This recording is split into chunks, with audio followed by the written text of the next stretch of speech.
Hello, everyone.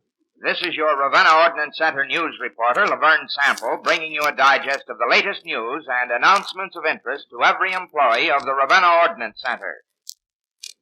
The Russians, broadening their front in a wide battle to hurl the Nazis from the huge rail and highway network around Leningrad, reached out 30 miles southeast of the liberated city yesterday and captured the rail junction and military stronghold of Maga. Tax bill of more than $2.25 billion tax increase, criticized by President Roosevelt as unrealistic and yielding hardly a fifth of the Treasury's goal, passed the Senate unanimously last night and headed toward a conference with the House of Representatives. 38 Japanese warships and merchant vessels were listed by Allied reports this week as sunk or left sinking in one of the most disastrous periods of the war for enemy shipping in the Pacific. In addition, 24 Jap barges were listed as sunk by the Allied Southwest Pacific Headquarters communique today. Submarines and airplanes operating a fifth of the way around the world, from the mid-Pacific Marshall Islands to the Indian Ocean, took the toll. 1 cruiser and 20 merchant vessels were listed in yesterday's announcements alone. You know, folks, it's the boy up the block who's fighting this war for us.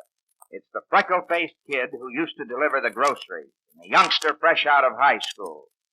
Yes, the kids who used to play cops and robbers are playing for higher stakes now. They're fighting a war for freedom, and they're fighting it for us. So if you're thinking that you can't afford to buy an extra $100 war bond during this fourth war loan, which is on now, then you'd better think again. This is your war, and those are your boys fighting it.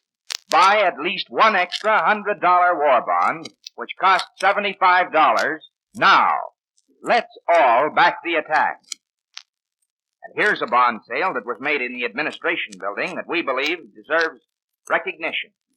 Jane Ketchum, one of the solicitors for the fourth war bond drive, not only is doing a fine job of selling war bonds to her fellow employees, but went out and sold a $750 bond to her neighbor the other night. The Ravenna Ordnance Center will receive credit for this sale. We're just passing this along as a tip to you solicitors on a good place to pick up some additional sales. Your fathers, your mothers, your sisters, and your cousins, and your aunts, whom you reckon by the dozen, are all good prospects for extra war bonds. Battalions of forced Italian labor are rushing to completion a powerful new Adolf Hitler defense line 65 miles below Rome, Nazi prisoners reported yesterday, indicating that the enemy has scant hope of holding his present Gustav line much longer against the onslaught of American, British, and French troops. Allied headquarters announced yesterday that British troops had seized Minturno after hard fighting some 24 hours after the Germans reported they had abandoned the totally destroyed town. A thundering armada of probably 1,500 Allied planes, led by United States flying fortresses and liberators, hurled nearly 2,200 tons of bombs on the French invasion coast yesterday as great fires swept devastated Berlin following a record saturation onslaught Thursday night by one of the RAF's greatest bomber fleets.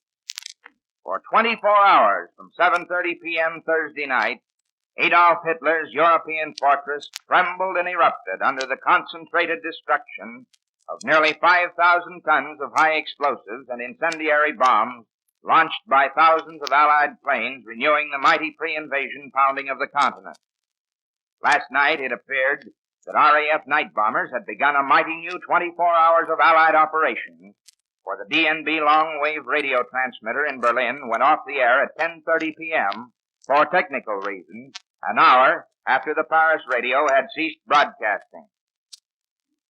And the world is still a screwy place, and just to prove it, here's a couple of items we picked up from the news during the past week.